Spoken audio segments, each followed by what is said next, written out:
வணக்கம் நண்பர்களே. நடிகர் விஜய் இந்த அரசியல் களத்திற்கு வருவதற்கு முன்னால் அவர் நினைத்தது போல் இந்த களம் அத்தனை எளிதாக இல்லை. அவர் நினைத்து பார்க்காத ஒரு திசையை நோக்கி இந்த களம் அவரை இழுத்துச் செல்கிறது.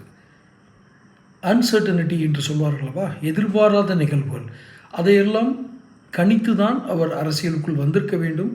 ஆனால் யாரோ தவறாக அவருக்கு திசை காட்டிவிட்டார்களோ என்று தான் எண்ண தோன்றுகிறது. காரணம், இந்த சிபிஐ விசாரணை என்பது மிகப்பெரிய எதிர்விளைவுகளை அவருக்கு உண்டு செய்திருக்கிறது.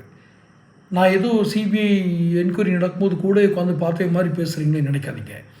சிபிஐ என்கொயரியில் நடந்த விஷயங்கள், இந்த நிர்வாகிகள் கொடுத்த வாக்குமூலங்கள், அதற்கு அவர்கள் காட்டிய ரியாக்ஷன், யார் சிபிஐ காட்டின ரியாக்ஷன் எல்லாம் இவருக்கு வந்து சேர்ந்திருக்கிற இந்த விவரங்கள் எல்லாம் அப்படி பார்த்தால் இவருக்கு அத்தனை எளிதாக இந்த கரூர் பெருந்துயர விசாரணையில் விஜய் அத்தனை எளிதாக தப்பிக்க இயலாது என்று தான் தோன்றுகிறது.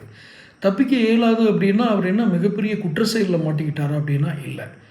அவர் ஒரே ஒரு விஷயத்தை மட்டும், எனக்கு தெரிந்த ஒரு விஷயத்தை உங்களோடு பகிர்ந்து கொள்கிறேன். அவர் கூட்டு சதி செய்து 41 பேரை கொல்லவில்லை, உறுதியாக தெரியும்.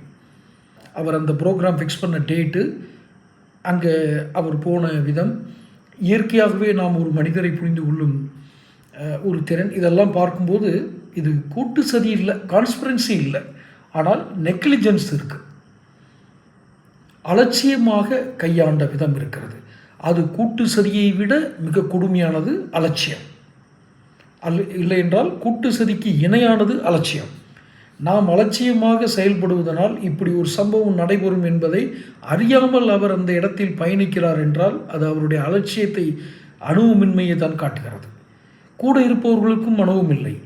சரி, நோக்கத்தோடு செய்யலை, 40 பேர் கொள்ளணும்னு யாரும் நினைக்க மாட்டாங்க. அது இவ்வளோ பெரிய இடத்துக்கு வரணும்னு நினைக்கிறவர் அந்த மாதிரி செய்கிறவர் இல்லை, நம்புவோம்.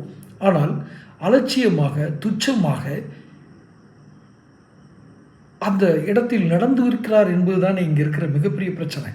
ரெண்டாவது, ஒரு புலனாய்வு அமைப்பு அதை புலனாய்வு செய்ய வருது அப்படின்னா இந்த நிர்வாகிகள் நேர்மையுடனும் துணிவுடனும் என்ன உள்ளதோ உள்ளபடி சொல்லணும். ஒருத்தருக்கு ஒருத்தர் மாற்றி மாற்றி சொல்கிறதா, இதெல்லாம் நான் நேரிலிருந்து கேட்கல. இருந்தாலும் கசிய விடப்பட்டிருக்கிற செய்திகள் என்று கூட வைத்துக்கொள்ளலாம். சிபிஐ இந்த மாதிரி விஷயங்கள்லாம் கசிய விடத்தை வச்சுக்கலாம். இதுக்கு பின்னால் இது ஒரு சென்சிட்டிவான கேஸ், பொலிட்டிக்கல் சென்சிட்டிவ் இருக்குது. அப்போ இந்த நிர்வாகிகளுக்கு ஓரளவுக்காவது பக்குவம் வேணும். 0 பக்குவம்னு சொல்ல முடியாது, மைனஸ். இதுதான் விஜய்க்கு மேலும் மேலும் சிக்கலை உண்டு செய்திருக்கிறது. தொடர்ந்து பேசுவோம். சேனல் சப்ஸ்கிரைப் பண்ணிக்கோங்க.